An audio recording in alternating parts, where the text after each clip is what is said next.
He handed me a glass of lemonade at the beach, too sweet with a weird chemical tang. You need to hydrate, babe, he smiled. Yesterday I saw the life insurance email. $500,000 in my name. I switched the glasses, kissed him. He collapsed. Then came the real show. I still taste the lemonade, too sweet with that weird chemical tang lingering on my tongue. Tyler's eyes were fixed on me as I took that first sip, his smile widening in the fading sunlight. You need to hydrate, babe, he had said with unusual tenderness. But I already knew about the life insurance email. $500,000. In his name. For my death. Before we begin, I want to take a moment to thank each of you for being part of this incredible journey. If you're enjoying these stories of empowerment, consider subscribing. It's completely free and helps us build this amazing community. Let's dive in. But let me take you back to the beginning. 6 months earlier, my life was as predictable as the tide charts I kept on my desk at Coastal Insurance Solutions in Portland, Maine. I was just Isabella Murray, 32, administrative assistant with a view of a gray wall and a dying spider plant. My salary covered rent, groceries, and the occasional splurge on fancy coffee. My biggest excitement came from processing other people's insurance claims while dreaming of adventures I'd probably never have. Isabella, are you coming to my cookout this weekend? Diane from accounting leaned against my cubicle one Friday, disrupting my methodical filing. My brother's friend needs a +1 for my husband's birthday. Single guy, decent job in marketing. Nothing weird about him, promise. I almost said no. Almost. But my apartment felt especially empty that week after my roommate moved out, and the thought of another microwave dinner for one seemed unbearable. Fine, I conceded. But if he's a creep, I'm leaving and taking a plate of food with me. The cookout was exactly what you'd expect in coastal Maine. Lobster rolls, corn on the cob, and too many people crammed onto a deck overlooking the Atlantic. I was nursing my second beer when someone bumped my elbow. Sorry about that, said a voice that somehow cut through the party noise. I'm Tyler. You must be Isabella. He wasn't what I expected, tall with kind eyes that crinkled at the corners when he smiled, casual in a way that seemed natural rather than practiced. We ended up sitting on the steps leading down to the beach, talking until the party thinned around us. Marketing sounds fascinating, I said, meaning it. The way Tyler described his campaigns made even advertising sound like art. It pays the bills, he shrugged, but I could see the pride in his eyes. But insurance? That must be boring. I laughed. It is. But I'm good at it and it's stable.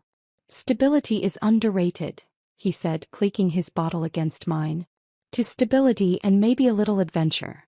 Our first date was dinner at a little seafood place where the owner knew Tyler by name. Our second was a sunrise hike along the cliffs. By our third, I was already imagining what his last name would sound like with mine. It happened fast. Too fast, probably, but it felt right in a way nothing had before. You're different, my friend Megan observed over coffee 1 month in. Glowing. It's disgusting. He gets me, I said simply, unable to articulate how Tyler seemed to understand parts of me I hadn't known existed. How he encouraged me to apply for the team lead position at work. How he remembered every little thing I mentioned liking. For months after we met, Tyler took me to the same beach steps where we'd first really talked. The ring wasn't extravagant. A small emerald instead of a diamond because he remembered I once mentioned preferring colored stones. I don't have much, he said, hands slightly shaking. But I promise you'll never doubt how much I love you. Will you marry me? My yes was immediate, setting off a flurry of excited planning that culminated in a simple courthouse ceremony 2 months later. No big white dress or elaborate reception. Just us, a few friends, and dinner afterward at our favorite restaurant. I'd never been happier. We found a small cottage for rent near Ogunquit Beach. Nothing fancy but with large windows that filled the space with light and the constant soundtrack of waves. Every morning I'd wake up to find Tyler already on the porch with coffee watching the water. Every evening we'd walk along the shore and talk about our future. Maybe we can buy a place like this someday, he'd say, pointing to the larger homes further up the coast. After you get that promotion and I land the Peterson account. And kids. I'd venture testing the water. 2, he'd say without hesitation. A girl first, then a boy. We'd fall into bed each night wrapped in dreams that seemed entirely possible. On weekends we painted the bathroom pale blue and hung shelves in the kitchen.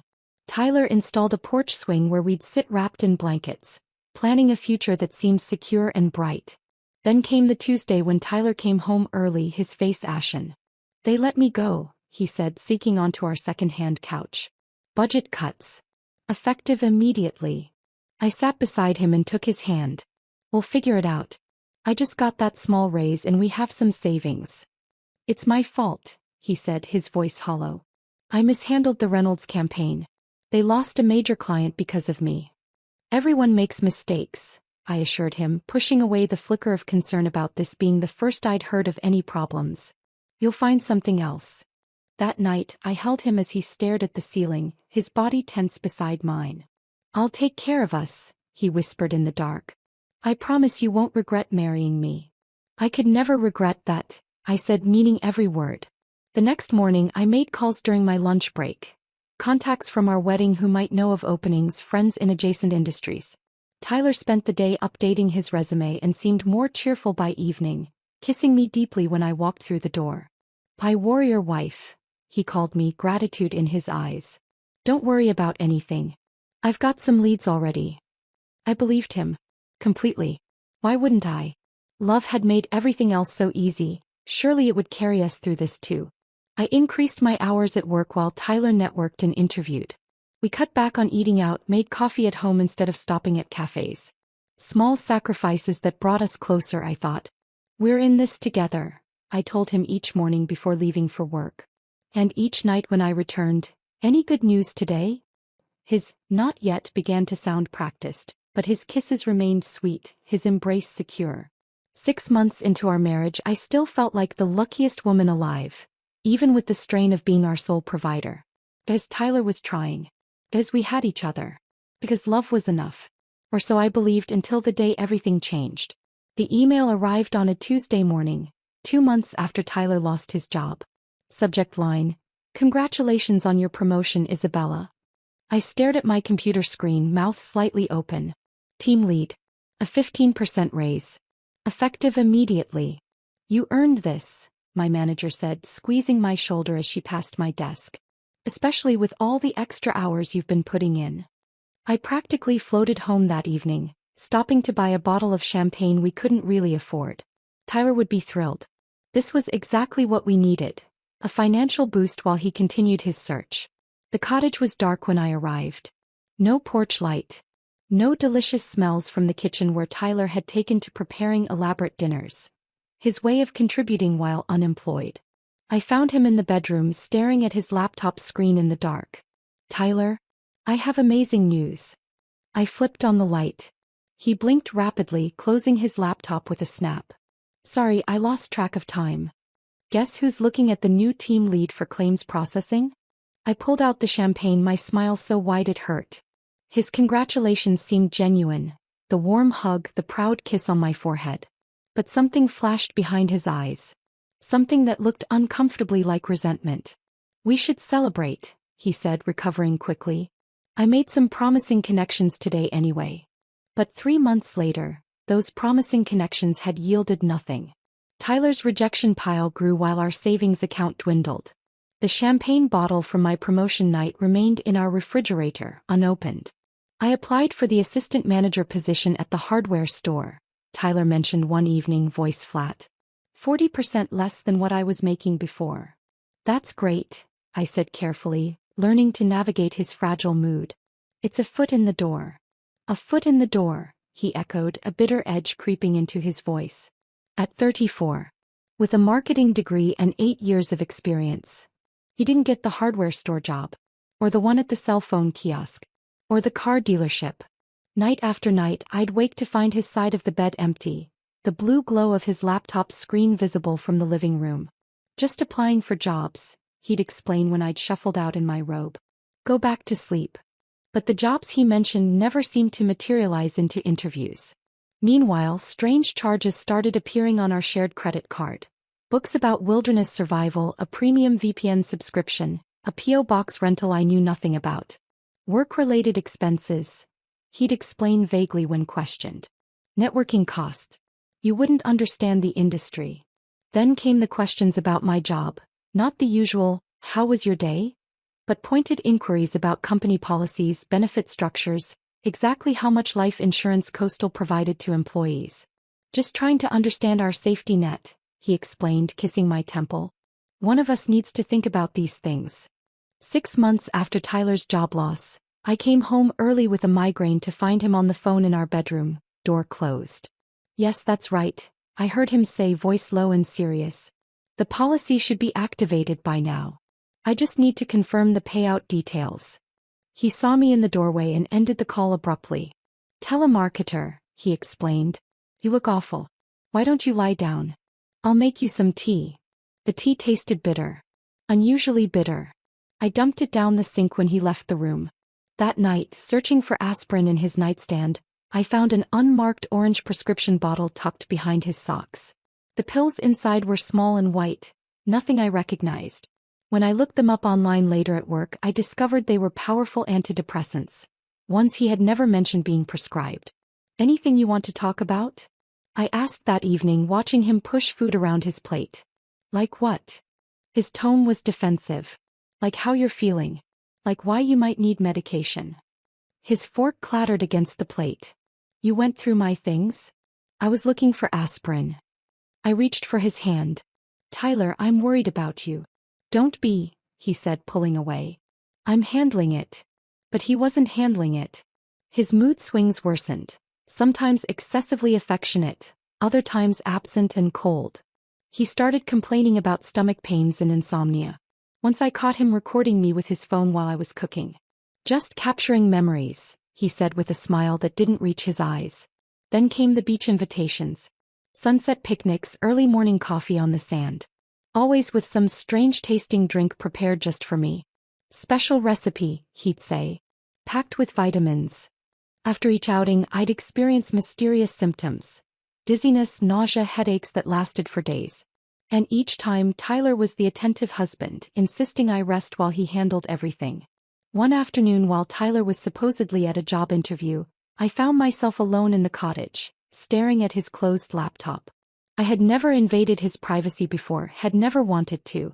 But the orange pill bottle, the strange drinks, the memory of that hushed phone call. I opened his laptop. The password I tried, our anniversary date, didn't work. Neither did his birthday or mine. On a hunch, I typed the date we expected to fully pay off our modest wedding debt. October 17, 25. The screen unlocked. His browser history loaded automatically. I didn't have to scroll far to feel my blood run cold. How long does arsenic stay in the system? Undetectable poisons common household. Life insurance claim process spouse. How to make death look like natural causes. My hands trembled as I clicked on a bookmarked email. The sender was Atlantic Life Insurance. The message confirmed a policy taken out in my name. $500,000 with Tyler as the sole beneficiary. The activation date was just 2 weeks ago. I closed the laptop exactly as I'd found it and went to the bathroom, splashing cold water on my face. In the mirror I noticed how pale I looked. How tired. Was I actually sick or was I being? I couldn't even think the word. That night Tyler was unusually cheerful. I have a surprise, he announced over dinner. I've planned something special for tomorrow. A beach picnic at sunset. To celebrate 6 months of marriage. Sounds perfect, I said, my voice steady despite the ice forming in my chest. Should I bring anything? Just yourself, he smiled, reaching for my hand across the table. I'll take care of everything. I'm sure you will, I thought, returning his smile while my mind raced through possibilities. I needed evidence. Needed to be certain before I made any accusations. Or any moves. After he fell asleep, I searched the bathroom and found a small vial hidden inside his electric razor case. No label. Clear liquid inside. The foundation of our marriage wasn't just cracking. It was completely shattered. And tomorrow at the beach one of us would fall through. I barely slept that night. Every time Tyler shifted beside me I flinched, wondering if he could sense my discovery. When morning came, I kissed him goodbye as usual and left for work, my mind racing with questions I couldn't ask anyone. At the office, I locked myself in a bathroom stall and called our health insurance provider. I'm checking on a prescription, I explained, heart hammering. My husband Tyler Murray picked it up recently, but I can't remember the name. We don't show any recent prescriptions for Tyler Murray, the representative replied after a moment. The last one was 3 months ago. Amoxicillin for a sinus infection. So the pills weren't prescribed. Where had they come from? And why? During lunch, I searched online using my phone rather than my work computer. Symptoms of slow poisoning, how to tell if someone is poisoning you, common household poisons. Each search result made me more nauseous than the last. The symptoms matched what I'd been experiencing after our special beach outings. The dizziness, nausea, headaches. I thought back to every drink he'd prepared for me over the past month. The bitter tea when I had a migraine. The vitamin-packed smoothies. Even my coffee sometimes tasted off, but I'd attributed it to stress affecting my taste buds. You okay? Diane asked, stopping by my desk that afternoon. You look like you've seen a ghost. Just tired, I lied. Not sleeping well. Marriage troubles? She asked, eyebrows raised sympathetically. If only it were that simple. Something like that. At 3:17 p.m. my desk phone rang. An unfamiliar number with our local area code. Is this Isabella Murray?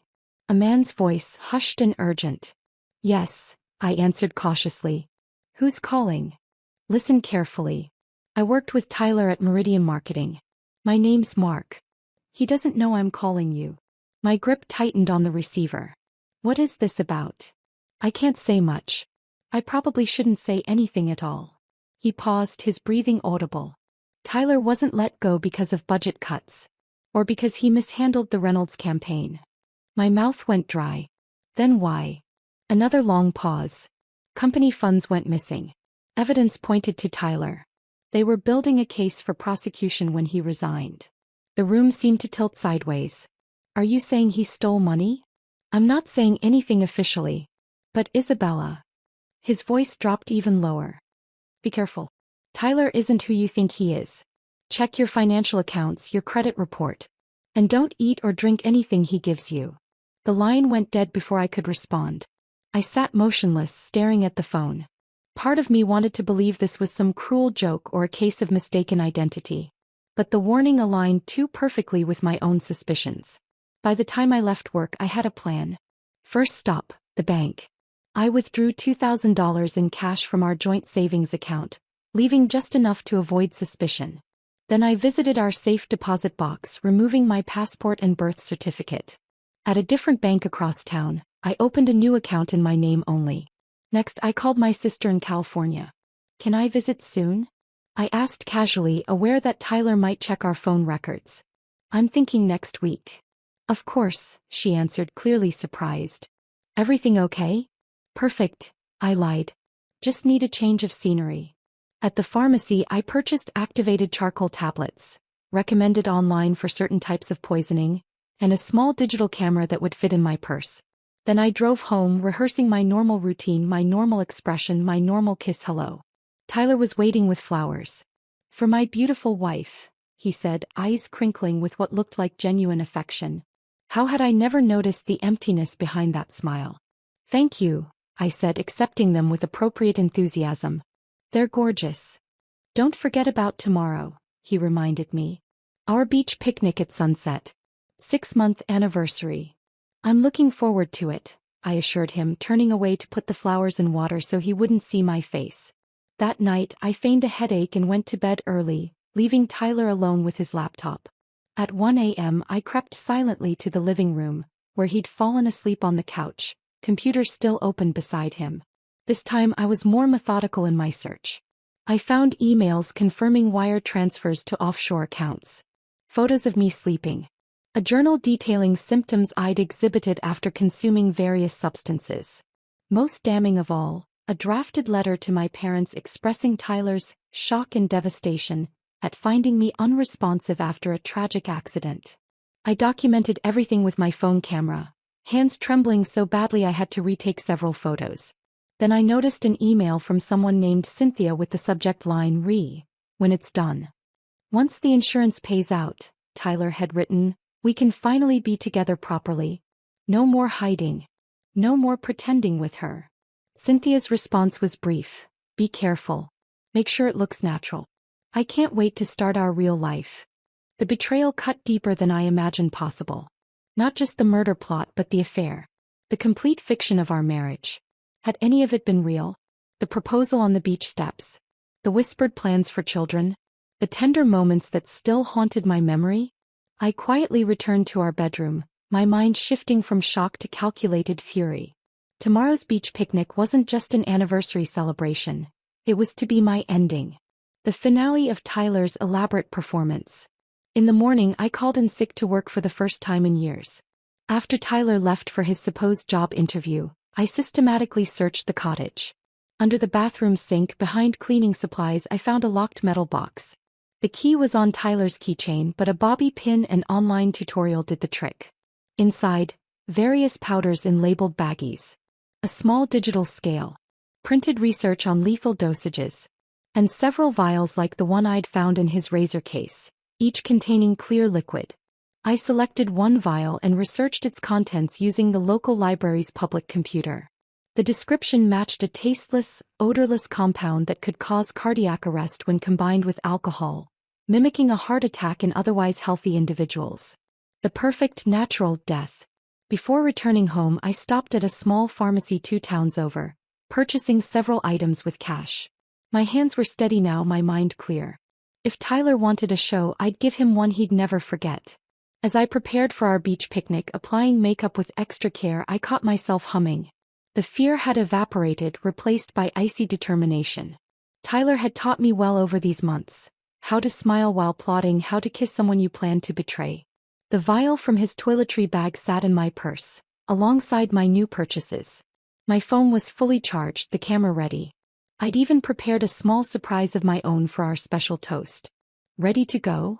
Tyler called from the doorway, picnic basket in hand. His smile seemed genuine, excited even. Perhaps he too was looking forward to the final act of his performance.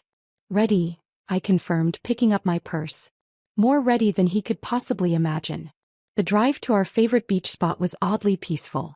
Tyler hummed along to the radio while I watched the coastal scenery blur past my window, mentally rehearsing each step of what was to come. 6 months ago, this same drive had filled me with butterflies. A new wife beside her adoring husband, heading toward a picture-perfect sunset. Now I felt nothing but a strange, detached calm. "You're quiet," Tyler remarked, reaching over to squeeze my knee. His hand lingered there, warm and proprietary. I fought the urge to flinch. "Just tired from work," I replied with a practiced smile. "Looking forward to relaxing." When we arrived, I couldn't help but be impressed. Tyler had outdone himself with the setup. A picture-perfect scene straight from a romantic film. Our usual spot was transformed with a large plaid blanket anchored by smooth stones at each corner. Mason jars with flickering candles created a golden circle of light against the darkening sky. A wicker picnic basket sat prominently in the center, surrounded by scatter cushions from our living room. "You did all this?" I asked, genuinely surprised by the effort. "For my beautiful wife," Tyler beamed, pulling me close to kiss my temple. 6 months deserve something special. I noted that he'd chosen the secluded cove rather than the main beach, fewer potential witnesses. How convenient. He led me to the blanket, positioning me to face the ocean with my back to the steep dunes behind us. Another strategic choice. If I collapsed, no one from the parking area would see. I suppressed a shiver and settled onto a cushion. "I made all your favorites," Tyler said, unpacking the basket with theatrical flourish. "Lobster rolls with that aioli you love from Beacon Street Bistro. Those rosemary crackers from the farmer's market. And," he pulled out a small container with a proud smile, "blueberry cheesecake bites from Marie's Bakery. All foods I'd mentioned loving during our courtship. All restaurants we'd visited during happier times. The performance was impeccable. A greatest hits collection of our relationship designed to disarm me. Tyler, this is..." I forced emotion into my voice. "It's perfect. Only the best for you," he replied, his eyes suspiciously bright. Was he actually tearing up? The Oscar-worthy performance made me wonder if he'd missed his calling in acting rather than marketing. As the sun began its descent, casting long golden fingers across the water, Tyler became increasingly sentimental. He reminisced about our first meeting, our courthouse wedding, the small moments that had supposedly meant so much to him. Each memory was recounted with precision, almost as if rehearsed. "Remember when we got caught in that downpour at Portland Headlight?" he asked, arranging food on small plates. You were soaked but still wanted to take that selfie. You complained about your shoes for days, I added, watching his face carefully. His smile flickered momentarily. I'd gone off script. Did I? I don't remember that part. Of course not. Because it hadn't happened. That day had been perfectly sunny. A small test and he'd failed spectacularly. Tyler recovered quickly, launching into another story, this one actually accurate. I noted how he positioned himself slightly above me, always maintaining visual control of the situation.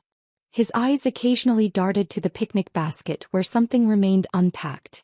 I ate cautiously, taking small bites, watching him pretend to enjoy his own food while monitoring my consumption. The lobster roll tasted normal, but I couldn't be sure. I secretly slipped small bits of food into a napkin whenever his attention drifted. This sunset reminds me of that painting in your parents' house, he said, wiping his hands. The one you said you wanted for our bedroom someday. Another fabrication. My parents didn't own any sunset paintings. It's breathtaking, I agreed, matching his pretense with my own.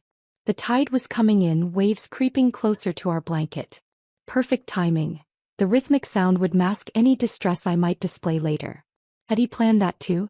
As the last sliver of sun melted into the horizon, Tyler reached into the basket and withdrew a thermos and 2 plastic champagne flutes. My pulse quickened.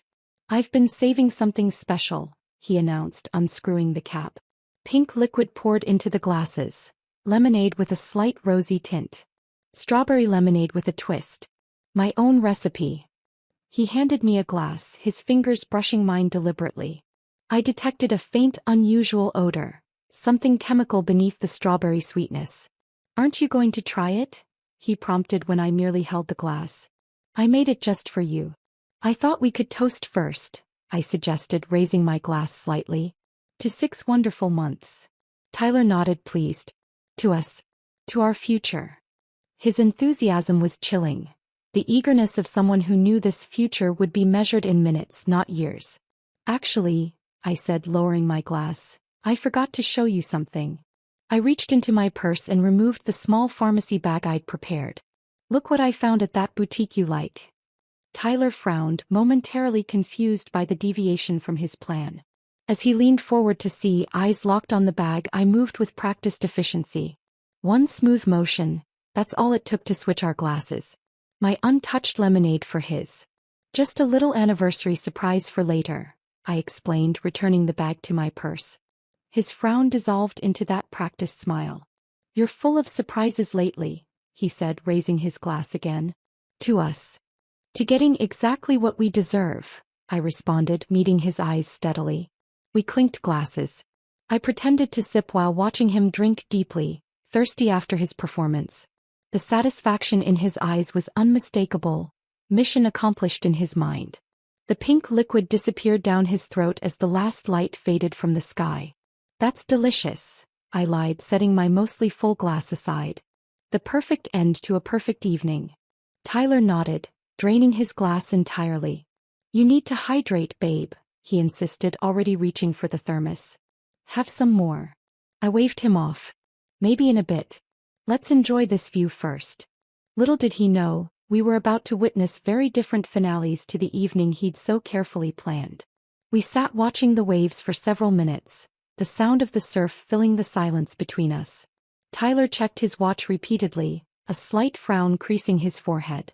He was waiting for something to happen. To me. Are you feeling okay? He asked, voice laced with false concern. His eyes scanned my face intently. I'm fine, I replied. Why wouldn't I be? His smile tightened. No reason. Just checking on my wife. 10 minutes passed. 15. I watched his confusion grow as he reached for the thermos again, pouring himself another glass of the pink lemonade. His hands trembled slightly, the first sign. You know, he said, voice suddenly hoarse, I don't feel so great. What's wrong? I asked, injecting just the right amount of concern into my voice. He pressed a hand to his chest, blinking rapidly. Just heartburn maybe. The second glass, insurance I supposed, disappeared down his throat. A desperate measure. Within minutes, beads of sweat formed on his forehead despite the cool evening breeze. He loosened his collar, breath coming faster. Tyler. I touched his arm, my performance beginning. You're really pale. What's happening? He tried to stand but staggered, collapsing back onto the blanket. Panic flashed in his eyes. Real panic, not the manufactured kind he'd been feeding me for months. I recognized the exact moment he realized something was terribly wrong. His gaze darted to my nearly full glass, then back to his empty one. What did you? He clutched his chest, face contorting. Isabella. I pulled out my phone with shaking hands, an authentic tremble now as the reality of what I'd done hit me. This was no longer theoretical. I dialed 911. Emergency services, what's your emergency? My husband, I gasped, genuine tears springing to my eyes. Something's wrong. We're at Ogunquit Beach, the northern cove. He can't breathe. Please hurry. Tyler was on his back now, gasping like a landed fish. His eyes locked on mine, accusatory, bewildered, and something else. Recognition. He knew. I held the phone to my ear with one hand and gripped his fingers with the other, leaning close. Did you really think I wouldn't find out? I whispered, low enough that the dispatcher couldn't hear. About the poison? The insurance policy? Cynthia. His eyes widened. They're sending an ambulance, I announced loudly for the benefit of the dispatcher. Hold on, baby. Please hold on. The poison worked faster than I'd anticipated. By the time blue lights flashed in the parking lot above the dunes, Tyler was convulsing, foam gathering at the corners of his mouth. I flagged down the paramedics with my phone's flashlight, screaming for help in a performance worthy of his. We were celebrating our anniversary, I sobbed as they rushed to his side. He just collapsed. Is he having a heart attack? They worked with practiced efficiency, checking vitals, administering oxygen, loading him onto a stretcher. I clutched the thermos of lemonade, making sure it came with us. Evidence was important after all. What did he consume today? One paramedic asked as they carried Tyler up the dune path. I handed over the thermos, trembling. Just this lemonade. He made it himself. In the ambulance, holding Tyler's cold hand as the siren wailed, I experienced a strange doubling of emotion. Genuine horror at watching someone die, mixed with cold satisfaction at having escaped the same fate.